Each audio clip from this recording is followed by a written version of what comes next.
'Dhurandhar 2' movie థియేటర్స్‌లో చూడటం గనక మిస్ అయితే మీరొక రూ. 1,00,00,000 పోగొట్టుకున్నట్టే. అవును. 100 ఇయర్స్‌కి ఒక్కసారి ఒక ఫిల్మొస్తది. ఫిల్మ్ ఇండస్ట్రీ రూల్స్ అన్నిటిని బ్రేక్ చేస్తది. లెక్కలు మార్చేస్తది. కొత్త కొత్త బెంచ్ మార్క్‌ని సెట్ చేస్తది. సో, అలాంటి మూవీయే ఈ 'ధురంధర్ పార్ట్ 1' అండ్ పార్ట్ 2 కూడా జాయిన్ అయిపోయింది. 4 అవర్స్ ఉన్న ఈ మూవీ ఒక్క 10 నిమిషాలు కూడా బోర్ కొట్టకుండా ఉంది అంటే అర్థం చేసుకోండి ఎంత ఎంగేజింగ్‌గా ఉందో, ఎంత ఇంట్రెస్టింగ్‌గా ఉందో. సో, ఈ మూవీ గురించి మరి ఫస్ట్ 20 మినిట్స్ మాత్రం ఎవ్వరు మిస్ అవ్వద్దు. ఎలా ఉంటదంటే అది ఒక జెయింట్ వీల్ ఎక్కి ఒక హై పొజిషన్‌లో తీసుకెళ్ళి కూర్చోబెట్టేస్తారు ఫస్టే.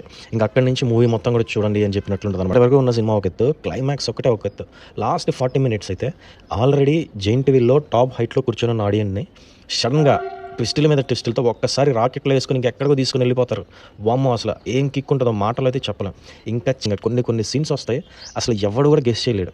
జస్ట్ వావ్ అనిపిస్తాయి అంతే. నిజంగా డైరెక్టర్‌కి మాత్రం హ్యాట్స్ ఆఫ్ చెప్పాల్సిందే. ఎందుకంటే ఒరిజినల్ స్టోరీని తీసుకొని దాన్ని సినిమాటిక్‌కి తగ్గట్టు ఫిక్షనల్ పాయింట్స్ కొన్ని యాడ్ చేసి ప్రెజెంట్ చేసిన విధానం అయితే బ్రిలియంట్.